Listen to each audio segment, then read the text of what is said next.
Good morning guys. Time देखो क्या हो रहा है, एक बार टाइम बताइयो। 9:17 हो रहे हैं और ऑलरेडी हमारा टारगेट हिट हो चुका है। आप सबको अपडेट तो मिल ही गया होगा ग्रुप में। और बिल्कुल लोवेस्ट से पकड़ा है हमने, दिखाओ जब मैं दिखाता हूँ। जो प्रीमियम पकड़ा बिल्कुल लोवेस्ट से पकड़ा हमने और 428 से एंट्री थी, अभी भी 558 पे चल रहा है, यानी कि 586 का हाई लगा है। मोर देन 150 पॉइंट्स हमें मिल रहे हैं। बाकी एनालिसिस की जो भी होगी वो मैं अभी आपको बताऊंगा। यहाँ पे अभी हम इसको बुक करेंगे और अपना प्रॉफिट यहाँ पर कवर अप करेंगे। ओके सो गाइस, जैसा आप सबको पता है कि वर्ल्ड वॉर 3 की प्लानिंग चल रही है। इजराइल के ऊपर बमबारी की गई है, मिसाइल्स छोड़ी गई है। सभी लोगों का व्यू ये था कि भाई पी साइड आएगा, मार्केट बहुत ज़्यादा फॉल होगी, पी साइड का ट्रेड देखेंगे, पी साइड का ट्रेड लेंगे। बट स्टिल हमने इस मार्केट के अंदर भी सी का ट्रेड लिया और बिल्कुल एग्जैक्ट एंट्री प्राइस से लिया, एग्जैक्ट पिन पॉइंट से लिया और टारगेट हिट हुआ है। लाइव ट्रेड है आप सबके साथ। सो गाइस, मॉर्निंग ट्रेड होने के बाद अभी निफ्टी की एक्सपायरी है, तो एक और ट्रेड प्लान कर रहे हैं एक्सपायरी ट्रेड करने के लिए। 25,550 पी, ठीक है, 25,550 पी में भी एंट्री बनाई है। एंट्री प्राइस आपको दिख रहा होगा अराउंड 91 के, और इसका एस हमने 77 रखा है और टारगेट मिनिमम 1:1 रखेंगे, ठीक है, और 1:1 1:1.5 रख लेंगे, बिकॉज ऑलरेडी एक डाउन साइड का मोमेंटम आ चुका है। और इसके पीछे स्ट्रैटेजी क्या है वो मैं आपको अभी आगे वीडियो में समझा ही दूंगा। बट ऐसा है कि अभी एंट्री लेते ही ट्रेड थोड़ा लॉस में आ गया है, ठीक है। अगर आप देखोगे तो 91 से ऑलमोस्ट 85 आ चुका है, ठीक है, 85 आ चुका है। अभी देखो और नीचे जा रहा है। तो सो गाइस, जैसा आप सब लोगों ने देखा ट्रेड लॉस में चल रहा है। तो अभी क्या होता है, जब भी ट्रेड लॉस में जाता है हम पैनिक होकर अपने डिसीजन चेंज कर लेते हैं और कोशिश करते हैं एनालिसिस करने की और अपने एनालिसिस को टेस्ट करते हैं कि क्या ये जाएगा कि नहीं जाएगा। तो ये सारी चीज़ें जो भी होती है एनालिसिस करने वाली, ये हमें करनी चाहिए ट्रेड लेने से पहले। अगर हमने ट्रेड ले लिया है तो ऑब्वियस सी बात है कि हमने कोई एनालिसिस करके ही लिया होगा, अपने एनालिसिस के साथ ही लिया होगा। इसका एसएल होता है या टारगेट होता है, जो भी होगा हमारे स्ट्रैटेजी के अकॉर्डिंग ही होगा। तो इन चीज़ों को फॉलो करना बहुत ज़रूरी हो जाता है, क्योंकि अगर हम ऐसे एंट्री एग्जिट करते जाएंगे तो बहुत ही हमें दिक्कत होने वाली है, क्योंकि थोड़ा सा माइनस में हमने एग्जिट कर लिया, दैन वो अगेन प्रॉफिट में चला जाएगा।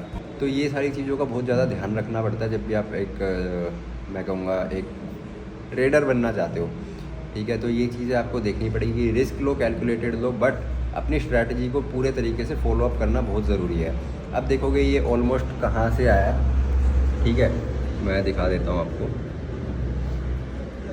ये इतना नीचे तक आया, ठीक है, यहाँ तक आया, उसके बाद अभी वापस ऊपर जा रहा है, ठीक है। अब अगर ये यहाँ से यहाँ जाता तो हम एग्जिट कर लेते, बट हमने स्टॉप लॉस कुछ चीज़ें कैलकुलेट करके, कुछ डिसीजन लेके, एनालिसिस करके यहाँ पे लगाया था। तो हम वेट करेंगे, ठीक है। अब ये देखो अगेन ऊपर जा रहा है, अब ये CTC आ गया है ऑलमोस्ट, अब ये CTC आ जाएगा। तो अब CTC पे एग्जिट कर लेते हैं हम। अगर लॉस दिखाता है उसके बाद CTC आता है तो हम वेट करते हैं कि CTC आए, मैं एग्जिट कर लूँगा। बट नहीं, अब ये या तो यहाँ से यहाँ जाएगा, ठीक है, या तो यहाँ से यहाँ आएगा। सो गाइज़, जैसा कि हमारा ट्रेड था, अभी CTC आया ऑलमोस्ट, देखोगे आप तो 1:1 से थोड़ा सा बच के रह गया। और जो हमारा इनिशियल टारगेट था वो ये था, ठीक है। तो करने को इसका एग्जिट कर सकते थे, प्रॉफिट दिखा रहा था काफ़ी अच्छा खासा। एंड अगेन प्रॉफिट दिखाने के बाद CTC पे आ चुका है, अभी भी प्रॉफिट में ही है ऑलमोस्ट। अगर देखेंगे तो प्रॉफिट में ही है, बट हमने जो रिस्क लिया है उस रिस्क के अकॉर्डिंग हमें रिवॉर्ड भी चाहिए। अगर हम खाली रिस्क पूरा ले लें और रिवॉर्ड ना ले, ठीक है, ऐसे बीच बीच में निकल जाए कि थोड़ा प्रॉफिट दिखा रहा, लिया और निकल गए, तो वो हमें नहीं करना है, ठीक है। स्पाइक आई, काफ़ी अच्छी स्पाइक आई, आप देख सकते हो, ऑलमोस्ट 1:1 की स्पाइक आ गई। बट हमारा जो पूरा टारगेट है वो टारगेट हमें चाहिए ही चाहिए, ठीक है। अब मैं आपको बता देता हूँ कुछ चीज़ें, ठीक है। ट्रेल हाँ, ट्रेल होता रहेगा, ठीक है। ये देखो, ये लो, ठीक है। अब जैसा कि आपको भी मैंने बताया था 1:1 गया, ठीक है, बट एग्जिट नहीं गया था। अब वापस आया ये, फिर से आप देखोगे लॉस में आ गया, फिर से पोजीशन, फिर प्रॉफिट में गई, फिर लॉस में आई, ठीक है, बट एग्जिट नहीं किया। जैसा मैं आपको शुरू से बोल रहा हूँ, एग्जिट नहीं करूँगा, या तो यहाँ एग्जिट करूँगा या फिर अपने टारगेट पे एग्जिट करूँगा, ठीक है। 121 पे हाँ, ट्रेड का रखा है, 131 अभी चल रहा है, ठीक है, ठीक है। या तो अगर इस पर भी 121 हिट हो जाता तो एग्जिट हो जाएगी, अदरवाइज इसको और लंबा होल्ड करेंगे, ठीक है। सो गाइज, वो तो आपने सुनी लिया, ठीक है। अब अगर आपको मैंने जैसा बताया पोजीशन लॉस में आई थी बट एग्जिट नहीं किया, तो फाइनल रिजल्ट क्या मिला, इसका आउटकम क्या आया, ठीक है। तो ऑलमोस्ट हमारी एग्जिट लग गई होगी, 121 के नीचे प्राइस आ गया, ठीक है। तो इसका आउटकम क्या, एग्जिट हो गया है, एग्जिट हो गया, देखियो, ठीक है, हो गया होगा। तो आउटकम क्या आई, प्रॉफिट। टारगेट, ठीक है। तो यही चीज़ें हैं जो आपको फॉलोअप करनी पड़ेगी अपनी day to day life, day to day trading में। ये हाई पे हाई बना रहा है, ठीक है, ऑलमोस्ट 170 पे आ चुका है। एक बार इधर ही हो, फ़ोन पकड़ियो। सो गाइस, बैंक निफ्टी के बाद हमने अगेन एक ट्रेड लिया था निफ्टी का, जो आपने अभी वीडियो में देखा होगा। उसका एनालिसिस मैं शेयर करने वाला हूँ, उसकी स्ट्रैटेजी क्या थी, किस बेसिस पे मैंने ट्रेड लिया, कैसे कैसे मैंने प्लानिंग की उसकी, वो सारा समझा देता हूँ आपको इस वीडियो के अंदर। आप अगर स्क्रीन पे देखोगे तो सबसे पहले मैं इसको थोड़ा शिफ्ट करना चाहूँगा 15 मिनट्स पे। पहले मैं आपको कन्विक्शन बता देता हूँ कि कन्विक्शन क्या थी पीई साइड की। जैसे कि आप सब लोगों को पता है कि अभी एक न्यूज़ चल रही है कि वर्ल्ड वॉर 3 होने वाला है, और काफ़ी नेगेटिव न्यूज़ मार्केट में आई हुई है। तो एक नेगेटिव साइड का मोमेंटम तो हमें दिखने ही वाला था, ठीक है। तो वो था हमारा कन्विक्शन की एक पी साइड का ट्रेड हमें चाहिए। बट नॉर्मल लोगों की तरह हमें ट्रेड नहीं लेना है कि हमने सुबह उठते ही रैंडम हमने एक पी बाय कर लिया। जिसने भी पी बाय करा होगा उन सब लोगों को पता होगा, आप में से भी काफ़ी लोगों ने करा होगा, सबको बहुत अच्छा खासा आज लॉस देखने को मिला होगा, ठीक है। क्योंकि अर्ली मॉर्निंग गैप डाउन के बाद एक सी साइड की रिकवरी हमें देखने को मिली, अप साइड का मूवमेंट हमें देखने को मिला। तो वो भी हमने कैप्चर करा बैंक निफ्टी में। हो तो आप सब लोगों के साथ हमने लाइव ट्रेड ही किया, आप सब लोगों को व्यू शेयर कर दिया गया था ग्रुप पे। बट उसके बाद जो निफ्टी की एक्सपायरी थी उस पर हमने जो ट्रेड किया है वो मैं समझा देता हूँ। तो इसके लिए मैं सबसे पहले इस टाइम फ्रेम को शिफ्ट कर लेता हूँ 15 मिनट्स पे, ठीक है। 15 मिनट्स पे अगर हम चलते हैं तो एक चार्ट को मैं एक स्मॉलर टाइम फ्रेम थोड़ा सा ये करता हूँ। देखो सिंपली अगर आप देखोगे यहाँ पे, ठीक है, ये एरिया आपका अराउंड ये एरिया कह सकते हैं, और एक ज़ोन अगर हम क्रिएट करना चाहें तो ये ज़ोन क्रिएट कर लेते हैं, ठीक है। मैं एक रफ आपको आइडिया बता रहा हूँ कि ये ज़ोन आपको समझ में आएंगे कि यहाँ से रिजेक्शन है, यहाँ से रिजेक्शन है, ठीक है। इस वाले को चलो हटा लेते हैं, ठीक है। तो ये आपको सिंपली दिखाई दे रहा है कि प्राइस यहाँ से अप साइड गया है, एंड देन यहाँ से जब भी नीचे आया यहाँ से रिजेक्शन लेके डाउन साइड आया। तो ये सिंपल प्राइस का रिएक्शन है, प्राइस एक्शन के हिसाब से। अब हम इसको लेके चलते हैं अपने एनालिसिस पे। तो मेरी जो एंट्री थी वो 1053 एंड 1054 के आसपास एंट्री थी। अब 1053 और 1054 पे क्या हुआ है वो मैं आपको समझा देता हूँ। तो 1053 और 1054 का चलते हैं, ठीक है। 1053 एंड 1054, ठीक है। ऑलमोस्ट मैं इसको 1 मिनट में अगर शिफ्ट करूँ, ठीक है, तो ये है हमारा 1053 और ये दिस एरिया, यहाँ पे हमारी एंट्री हुई, ठीक है। अब इसको देख लेते हैं क्या क्या चीज़ें हैं। देखो अब 2 केस थे हमारे पास, हमारे को कन्विक्शन पूरी थी। एक तो ये था कि सुबह उठते ही बाय कर लेते पी, तो हमारे को पक्का लॉस होना था, जो लोगों को हुआ भी है, हमने प्रॉफिट बुक करा भले ही। उसके बाद सेकंड ये था कि यहाँ से पकड़ लेता, लेकिन टॉप से पकड़ना इतना सही नहीं रहता। जब भी मार्केट रिकवरी दे रही होती है हमें एक प्रॉपर एंट्री एग्जिट पॉइंट चाहिए होता है टेक्निकल पार्ट से, ताकि हमारा रिस्क मैनेज हो पाए और जो हमारा ट्रेड है स्मूथली मूव करे, ठीक है। रैंडम अगर हम उसके अंदर एंटर करेंगे तो चीज़ें सही नहीं चलेगी। तो सिंपली यहाँ से फॉल होता हुआ आया, तब भी मैंने इसके अंदर एंट्री नहीं की, और यहाँ पे तो हमने अपना प्रॉफिट बुक करा था सी साइड का। अब जैसे ही इस पॉइंट पे आया, ठीक है, ऑलमोस्ट अगर आप देखोगे 1015 पे इस रेंज के अंदर प्राइस आ चुका है। उसके बाद 1015 से अगर आप देखोगे ऑलमोस्ट 1040 तक यहीं पे रहा प्राइस, ठीक है, which is almost 30 minutes, 25-30 minutes price इस रेंज के अंदर आराम से टाइम स्पेंड कर रहा था।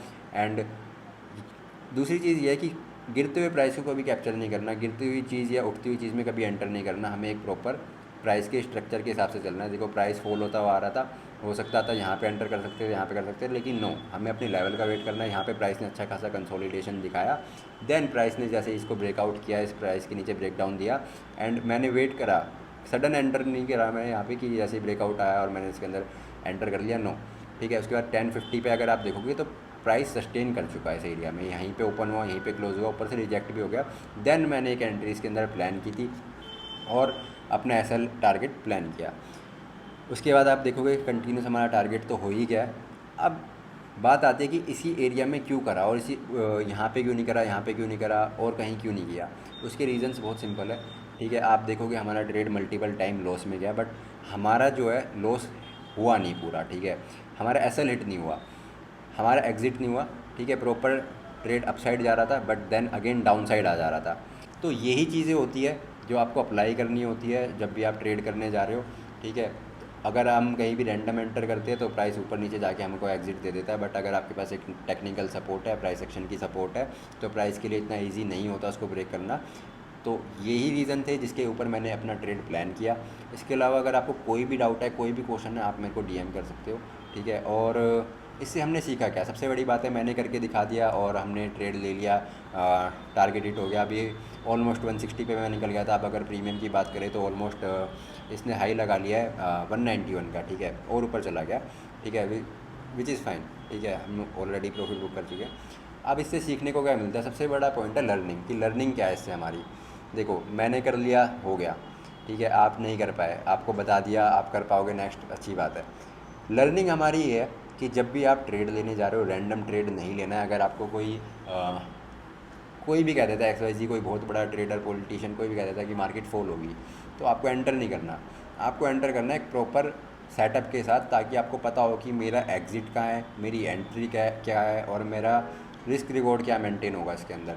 क्योंकि सबको पता था नेगेटिव न्यूज़ है, बट प्रॉफिट कोई बुक कर पाया होगा। तो ये सारी चीज़ें है। उसके बाद सेकंड चीज़ ये है, जैसा आपने देखा मल्टीपल टाइम लॉस में गया ट्रेड, बट हमने एग्ज़िट नहीं किया। क्यों नहीं किया? क्योंकि हमें पता है कि हमने कहाँ पे एंट्री ली है, वहाँ पे क्या क्या चीज़ें प्रेजेंट है और क्या क्या चीज़ें हमारे फेवर में है, ठीक है। हमारे पास टेक्निकल पार्ट की भी सपोर्ट है, तो ये सारी चीज़ें इंपॉर्टेंट होती है। अब हम क्या करते हैं, जैसे ही थोड़ा लॉस में आया ट्रेड काट देते हैं। अगर लॉस में आ जाता है तो हम वेट करते हैं कि CTC आ जाए, फिर मैं निकल जाऊँगा, और हम एग्ज़िट कर जाते हैं और कभी भी टारगेट बुक नहीं कर पाते। लेकिन जब वो लॉस में आता है तो लॉस पूरा बुक कर लेते हैं। तो यही सारी चीज़ें है जो लर्निंग है। कभी भी एनालिसिस करनी है, ट्रेड लेने से पहले करनी है, ट्रेड लेने के बाद एनालिसिस नहीं करनी। क्योंकि अगर ट्रेड लेने के बाद आप एनालिसिस करते हो तो 90 आउट ऑफ 100 टाइम्स आप उसमें से एग्जिट ही ले लोगे। आपको डर के मारे उसको काट दोगे, निकल जाओगे, प्रॉफिट नहीं बुक कर पाओगे कभी पूरा। तो हमेशा एनालिसिस ट्रेड लेने से पहले करनी है, उसके बाद कोई एनालिसिस नहीं करनी। आपका जो भी ट्रेडिंग प्लान है, कि जो भी SL निकल के आया, जो भी टारगेट निकल के आया, उसके लिए वेट करना है। तो दिस इज़ इट। इसके अलावा कोई भी क्वेश्चन है जो भी, आप मेरे को DM कर सकते हो। और चैनल को सब्सक्राइब करना ज़रूरी है, उसको सब्सक्राइब कर लो तो हमें भी मोटिवेशन मिलती है ऐसी वीडियोस बनाने के लिए, और आगे वीडियोस आती रहेगी।